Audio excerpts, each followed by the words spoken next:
I don't know what that was in the background there. All right. Well, hello. Um. Oh, okay. I know what that was. I had the other tab up. All right. Apologetics 101 is live. So, how's everybody doing? See Sandy is Doki. Love you, brother. I'm glad you're here. I'm gonna make Doki a moderator. Have to go over to the live video.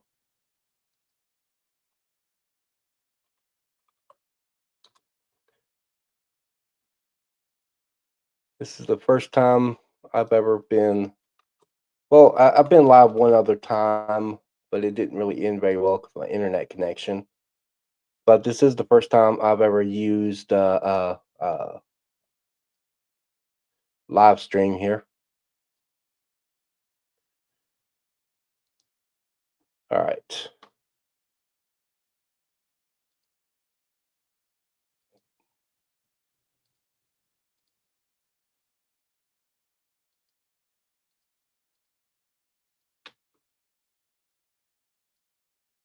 All right. Okay.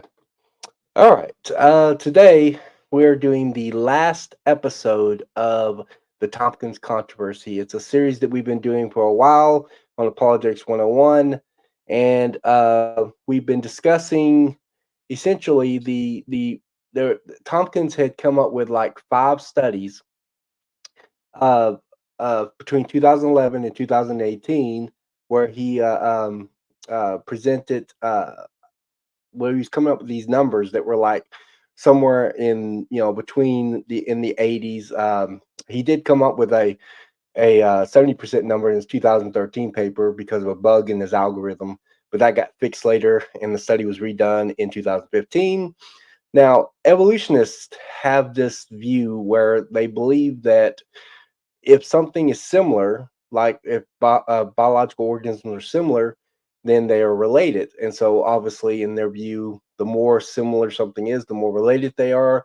And so, they believe chimps are humans' closest living relatives. So, they judge this based upon how similar humans and chimps are. In accordance with the evolutionary views, they view chimps and humans within 96 to 98% similar, and therefore they consider us to be the closest living relative to us being chimps. And now, of course, this is not true, and similarities does not mean that they are related. Um, of course, we believe in a common designer, and so of course, the common designer can use common elements to create with and so forth. And so, in the YSC paradigm, we can justify both similarities and dissimilarities. But just the same, evolutionists did promote this idea, and so Tompkins went and did some studies, and of course, evolutionists didn't like that. These studies showed results that did not agree with evolutionary views on how similar uh, chimps and humans were, and so there were some responses. Glenn had responded to Tompkins as well as Erica from Guts and Gibbon, and I had an interview with Dr. Jeffrey Tompkins on his studies, and that got responded to by Erica, and so this prompted an entire series to result as a result of this with the Tompkins controversy. And so I responded to Erica. Erica a number of times took me out of context, took Tompkins out of context. She misinterpreted Richard Bugs' study entirely. She thought that his 2020 paper with uh, uh, Josiah Seaman was a revision of what Bugs had put in his 2018 blog of accepting an 84.38%. Of course, Richard Bugs is an evolutionist, and he accepted the 84.38% similarity on the basis of the the differences that were not aligning, the kinds of differences that were being ignored, he factored back in, and of course, this drops your percent similarity. And this has actually been my thesis since the beginning of this argument, that there are differences that are being ignored by these algorithms. Once you factor them back in, this increases your pool of data, therefore dropping your overall percent similarity. And so, of course, they responded. Erica had made a major fundamental mistake in her original analysis.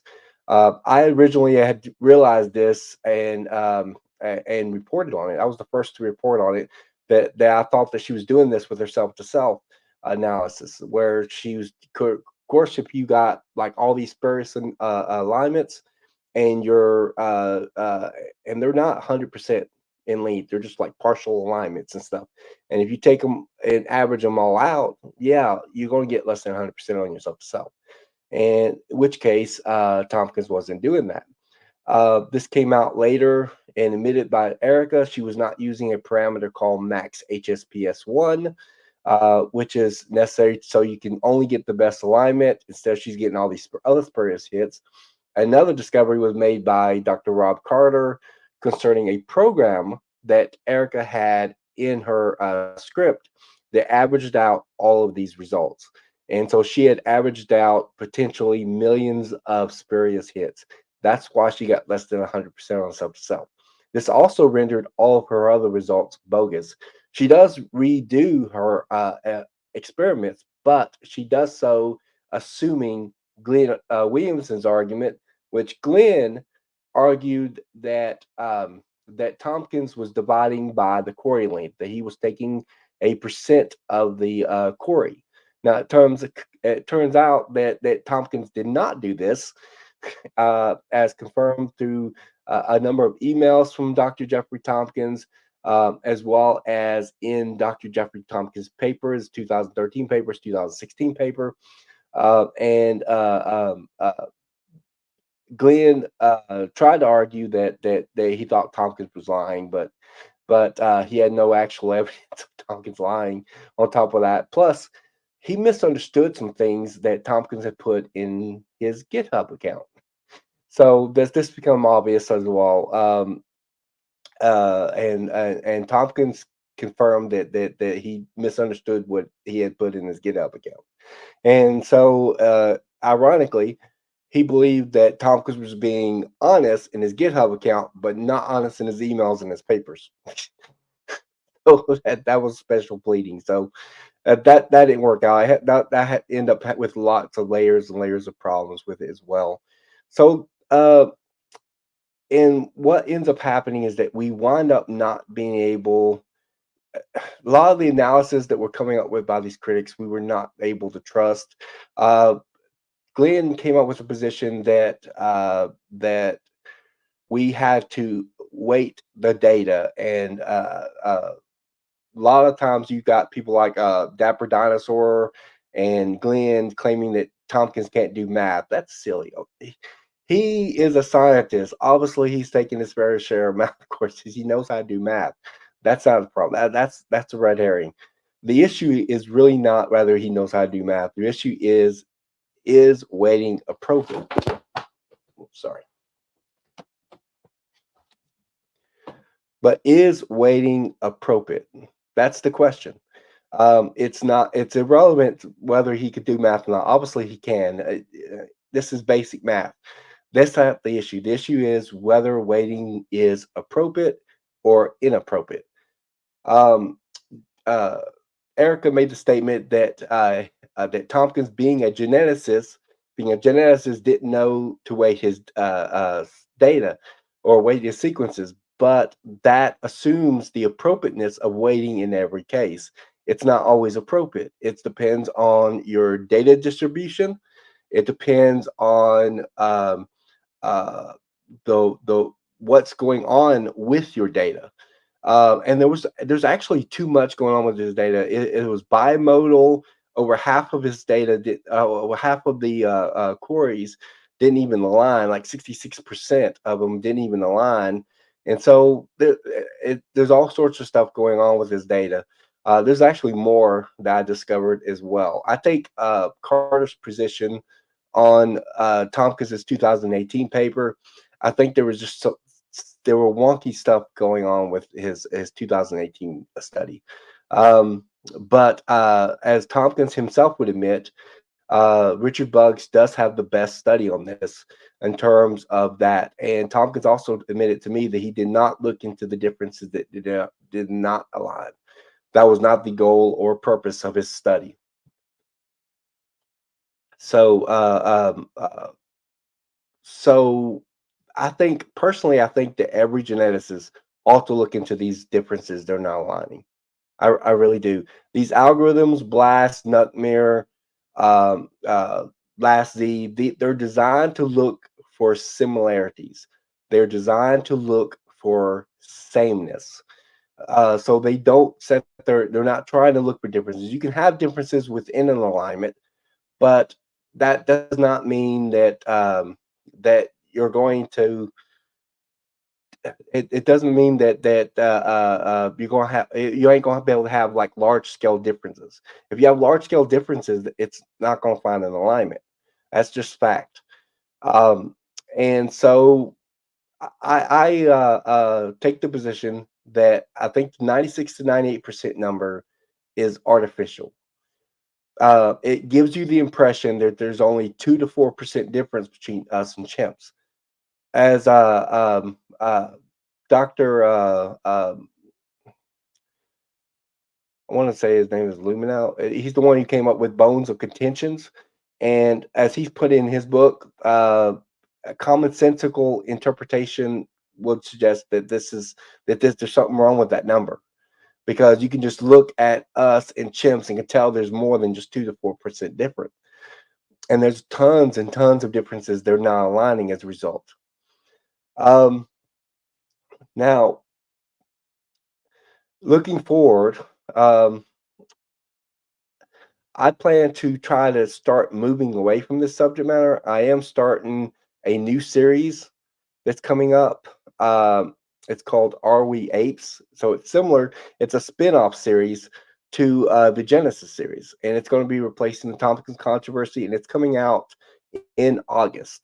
And I already have my first interview for that series scheduled up in early August, August 6th, with Dr. Georgia Purdom. So that's going to be cool. So stay tuned for that. I do have a trailer that I want to show y'all. If you bear with me for a second.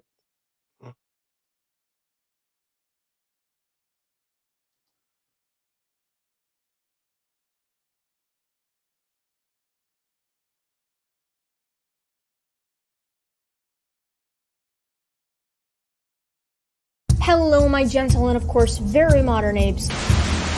Here, I'd like to kiss you goodbye. All right, but you're so ugly.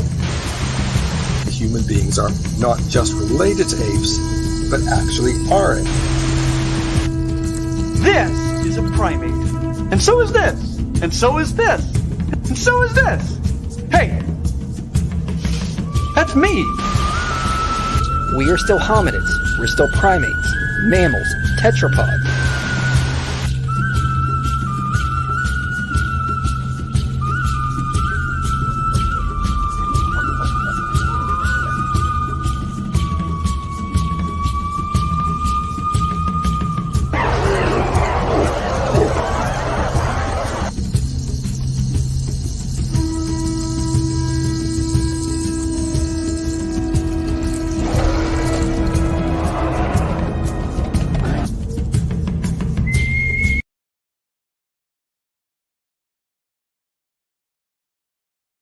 All right. I hope y'all like that. That was the trailer for my newest series, Are We Apes? And I plan on having something on Y chromosome in there, and so a bunch of good stuff. And my first interview is with Dr. Georgia Purdom concerning whether chimps and humans are related, or apes are related to humans, and we're going to be looking at the differences between humans and apes, and so that's going to be cool. I'm hoping to bring Dr. Gabriel Haynes back in to talk about cladistics and how evolutionists are redefining these terms and that sort of thing. So that series will be in the month of August, and I can't wait for it. All right. Uh, so basically, what did we learn from all this? I mean, uh, we saw how the critics were making these fundamental mistakes, and in their analysis, in their interpretations, in their representations of the arguments at hand, in their experiments, and mistakes after mistakes after mistakes. And so, uh, here's why I'll get caught out of this. You can't just because some critic somewhere says I've done an experiment or I made a discovery, and uh, a lot of them are not experienced in genetics. I'm not saying that they can't be studied in it. I mean, they could be, but there's also a lot of them ends up making tons and tons of mistakes on the uh, in their analysis, in their arguments, and so it makes it very difficult to trust the critics when they're trying to argue this stuff. And so I usually prefer. I would say that like what Carter said, every step has to be checked. Every every argument has to be evaluated, and you have to closely examine everything that they say and check out every fact. And there are some things that are facts. There are some things that are good, that are true, and there are some things that are not. And so, yeah. And but I would not, from this point on. I don't think a whole lot of people is going to be really frightened when evolutionists try to bring up Erica's experiments, and I don't think most of them would bring up Erica's experiments at this point. There's too many mistakes, too many well, that people not now know not to trust what's being produced there. So it's not going to do much good to sit there and bring it up. All right, I'm going to look at the chat and see who's all in there. I didn't want to be distracted. I didn't want to be distracted by the chat, so I didn't see who all was in here. Doki's in here. Sandy, good. I was hoping some critics would be in here. Is there any critics?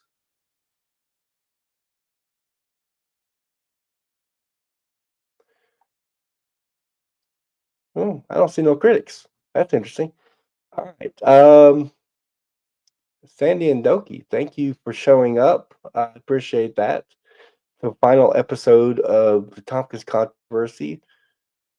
I wish more was in here. I want to look down, see if y'all got any questions. If y'all do have any questions, please ask. I would appreciate it.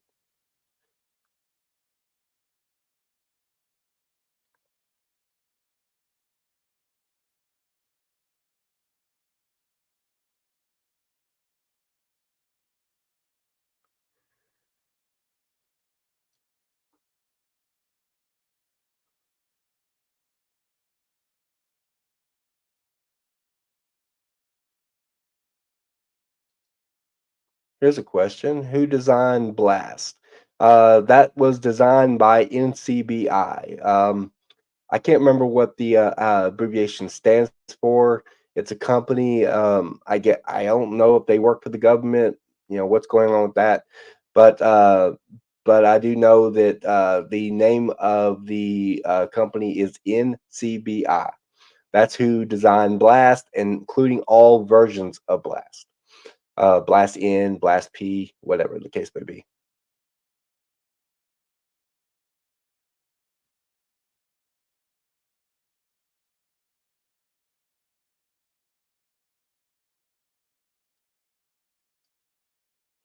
Oh, you mean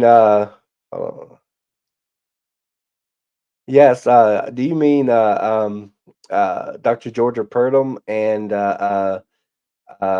I also have a interview the very next day after Dr. Georgia Purdom with Dr. Jason Lau. Forgot to mention that on the Age of the Universe, but that's going to be on the Genesis series. And I have another one a couple days later on August 9th with Dr. Carl Werner on living fossils. My internet's not the best, and I'm actually surprised that my internet's actually doing really good right now. Um, but by the way, if there's any issues with sound or quality of the video, make sure you let me know. Um, but uh, I don't know if I want to trust guests with live streaming yet, but it could come eventually.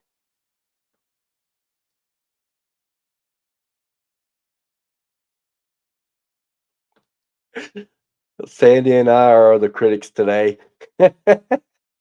Yeah, I sent Erica and Glenn a email. Both of them. I sent both of them an email. Told them I was live streaming today at 5. I haven't heard back from either one of them. Now with Erica, she's kind of off on a trip. I think she has been making videos, but she may not be have the time to actually come in. Um, as far as Glenn goes, I don't know.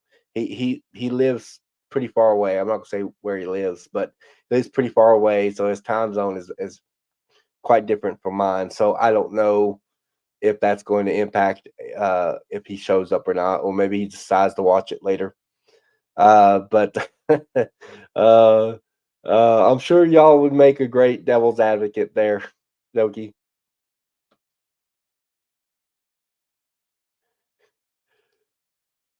And Sandy Patel.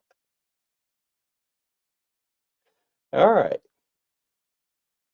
Well, I guess that's all. I don't see anybody else. Thanks, Sandy and Doki, for showing up today. I appreciate it. Appreciate your support.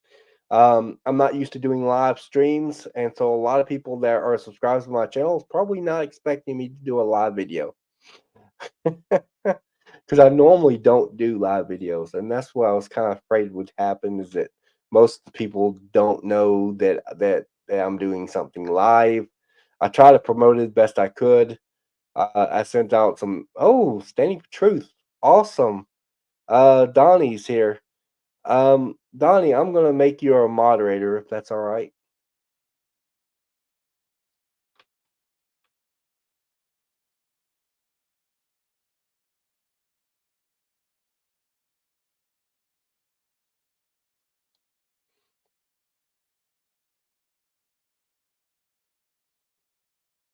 If I can find your name. Oh, there it is.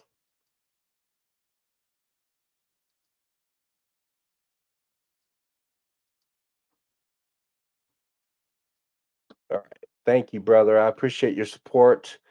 Doing great, Donnie. Doing great. I'm glad that you're here. I really am. Appreciate it. You're a regular live pro. You've been doing this a lot longer than me, as far as going live. Um, but uh, I hope this has been okay for the first live stream. I mean, real live stream. I did a live video once on my channel, but my internet cut off, so it didn't really end very well. I was hoping this would be better. Can y'all let me know in the comments here? How's my internet connection? Am I freezing up to y'all? Is my sound okay?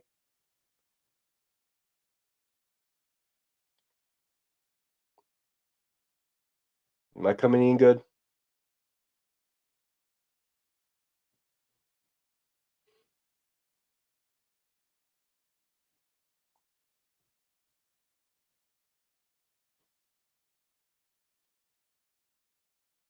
I hope I'm coming in good. Sound is good, Toki says. Awesome. Video sometimes lags behind. Sorry about that. I really am. My internet connection is not the best. That's why I normally don't do live videos. My internet connection is not the best. But is the lagging very distracting? Is it constant, or is it just every now and then?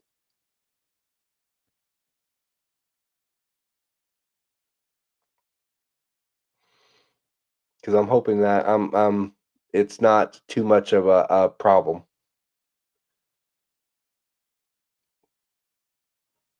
Maybe it isn't. I'm hoping it sounds good. I'll rewatch it later and see if there's any kinds of issues. But I just want to make sure that everything's good is good. Okay, Sandy has not noticed the lagging as much, so maybe that means it's not constant. Maybe it's just very slight, very sudden. Thank y'all again. Again, appreciate y'all coming in. I really do. This is the last episode of the Tomkins Controversy. My new upcoming series. Please stay tuned for that. Toki commented, audio is great. That's the most important part. Uninterrupted audio. Thank you, brother. I appreciate it. Um, but yes, we're going to be doing that new series, Are We Waits, in the month of August. Also have 2 new Genesis series episodes in the month of August as well, with Dr. Jason Lau for the Age of the Universe. I know that's a little out of sync of what I originally planned, because I originally planned to do more Age of the Earth type stuff when I get to Genesis 5. But Dr. Lau's time is very limited, and right now he's doing a series of interviews. He's got an interview with Standing for Truth, Donnie, Standing for Truth, and the interview is August 12th on there on with Donnie, and that's my birthday. So, I asked off work, so I'm already off work that night, so I'll be able to watch that discussion that he has there on Standing for Truth. If you're not subscribed to Standing for Truth, then I would definitely advise others to subscribe to his channel. He's got a lot of good content on there. Wait a minute. Sandy says she has another question.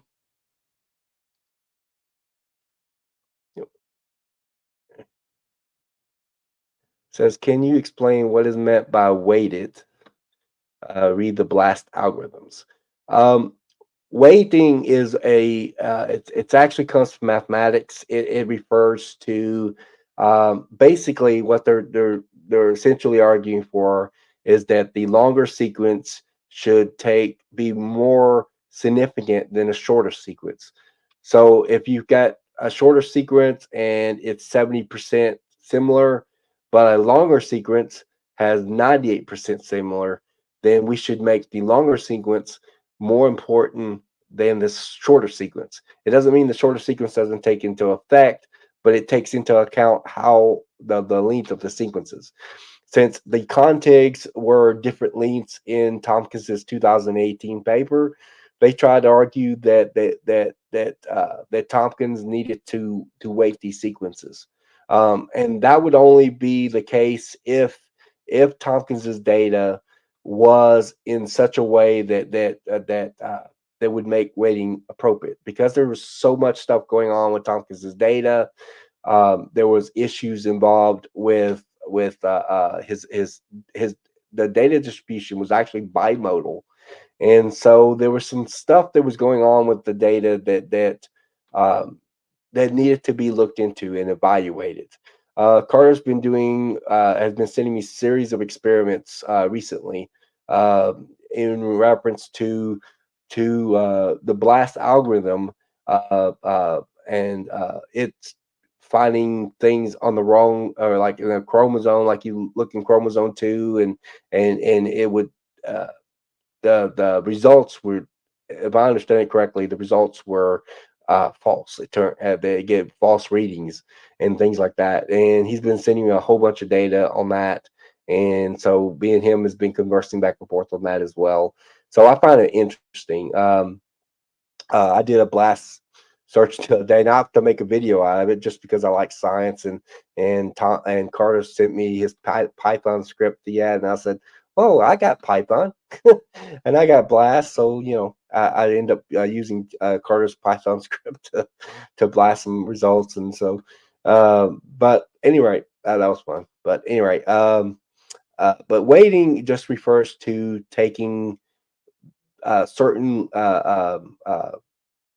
like the length of the sequences into account when you're looking at the overall results.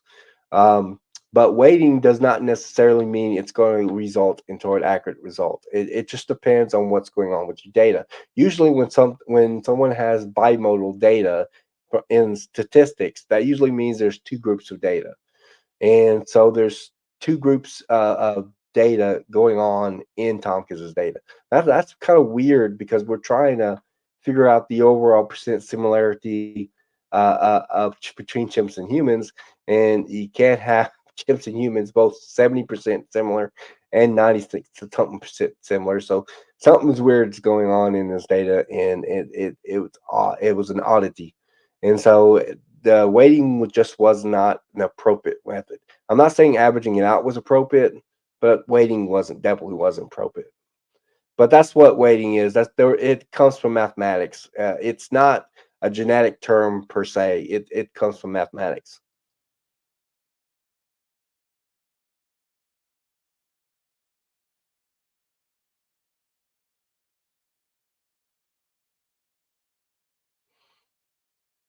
It says, okay, I get it. Seems to be an objection Evos have about Tompkins not waiting. Yeah, yeah. Essentially, they have that position where that because Tompkins didn't weight the sequences, they flagged it and say, no, no, you got to weight it. And then the assumption is that by weighting it, you would get the accurate number. But that's not true either. It just depends on your what's going on with your data distribution. As Carter pointed out, if it's a fair representation of the chimp and human comparison. And there was a lot of issues involved with this 2018 study. Not exactly the kinds of things that Erica and Glenn referenced, but there were some things that going on with it.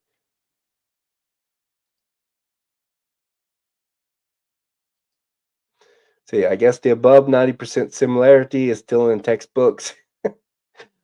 Unfortunately, the textbook people don't come to me and ask me for my opinion.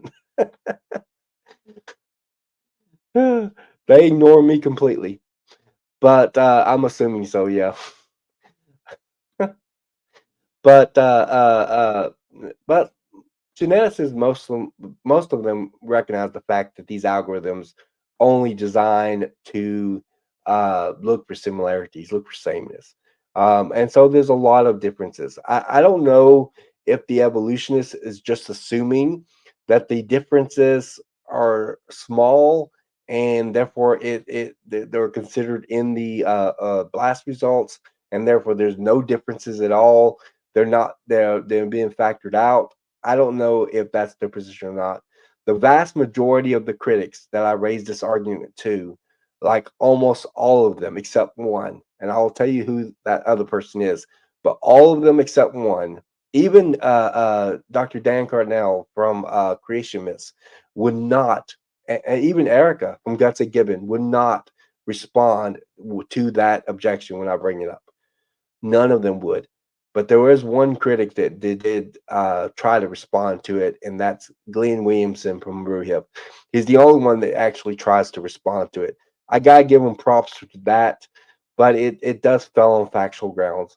And I asked him a couple times, what is his position? Did he think that there's no differences at all that are not in these results? You know, that every difference is part of this alignment. Exactly what is his position on that? But he never would answer me. So I don't know if it's one of those things where he knows the truth, knows cognitively that there are differences, they're not aligning, but he's being stubborn about it, or what's going on. He has this argument where he would blast the longest contag that Tompkins had, which was over 2 million bases, and he blasted it over and over again. And he was able to include some of the differences in the results, blasting it so many times. And sometimes they even overlap. And it's like, okay, I'm not saying that you can't have differences in an alignment, but you don't have a lot of differences in the alignment. Otherwise, the alignment would not align. That's the way the algorithms are designed. But yeah.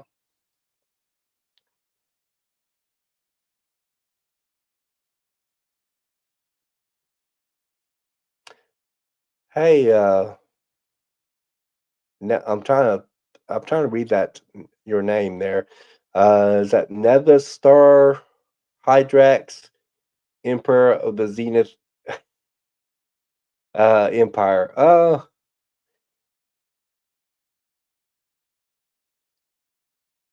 Well, sorry you don't like it. I can't help that. But this was true. This was what was discovered during the course of this discussion, and the 96 to 98% similarity is artificial number. I'm sorry, but it is.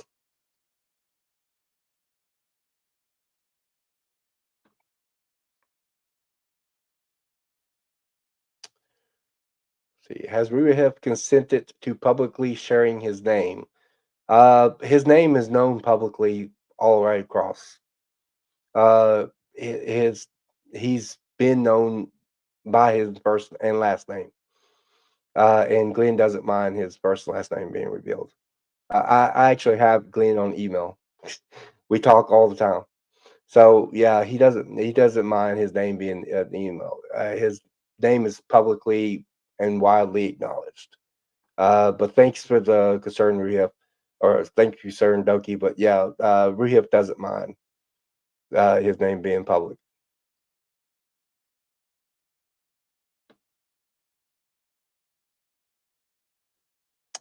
Well, is there any more questions?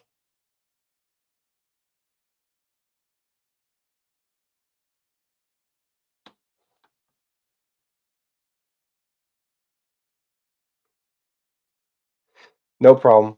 No problem. But yeah, I wouldn't mention his name publicly if I know that he didn't agree for his name to be. But his name's already been public for a very long time. Both in interviews that he's done, in discussions that he's been part of, in debates he's been part of. So I mean, it's all over the internet. His name, and he doesn't seem to care.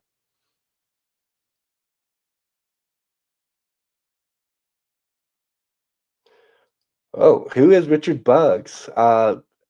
Sandy, have you seen my Richard Buggs interview? That was the first part of this series, actually.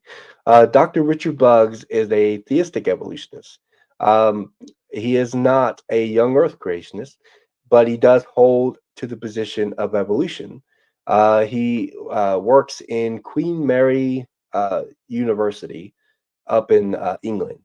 And I've actually spoken with Dr. Richard Buggs several times through email. But in 2018, he was part of a heavy controversy. A lot of evolutionists attacked him and so forth because he came up with the number 84%. And he actually went back and even looked at the numbers again for the second time because he kept getting attacked by other evolutionists and came up with the same around the same amount, like 84.38%. And he came up with this in 2018. And Erica thought that he had revised his numbers in 2020 when he wrote a paper with Josiah Seaman, another evolutionist, and but he didn't actually revise his method at all. He was just focused on proving a particular software or demonstrating how a particular software had worked and that sort of thing. He was not trying to explore human and chimp differences. And like I said, me and Dr. Buggs had spoken many times on this and back and forth. But that's who Dr. Richard Buggs is. He is the evolutionist that came up with the 84.38% similarity, and Tomkins has cited Richard Buggs several times. And so you can find Richard Buggs in Tompkins's papers. You can find Richard Buggs' blog online in 2018, and his paper also online. If you wanted to look for his papers, 2020 paper, and he came up with similar results about the mid 80s. A lot of evolutionists didn't like that, especially since he himself was an evolutionist. So that's interesting.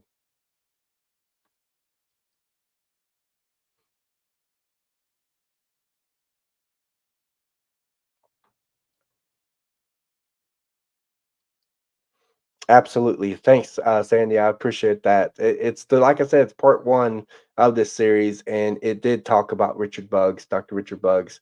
So please check that out. And I actually go through a series of emails from Dr. Richard Buggs. So yeah, absolutely check that out.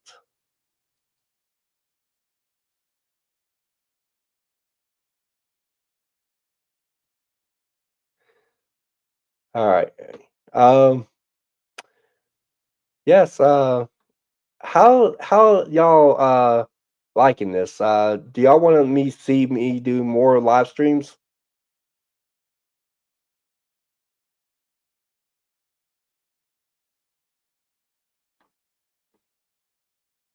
Would y'all like to see more live videos? Possibly.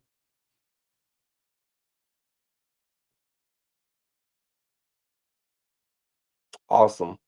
Awesome. Um, So if everything goes right, and I'm gonna be looking at the recording later, make sure that everything seems to be okay with my internet connection. So far at my end, it looks like everything's been good. I would like to do more interviews, and if I can do interviews or more videos with live stream, but if I can do more interviews with live stream, I will try to do that later as well. I wouldn't mind doing that too. Um, and thank y'all for y'all support. I appreciate it. And I guess I'll go ahead and end it now, unless y'all have any final questions to ask. If not,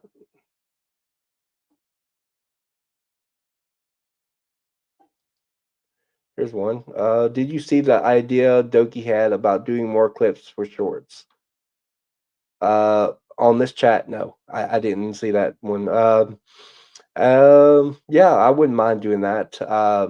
I've done that for shorts. Yeah, I've done that in the past when I would do shorts and stuff, do like small little sections of it.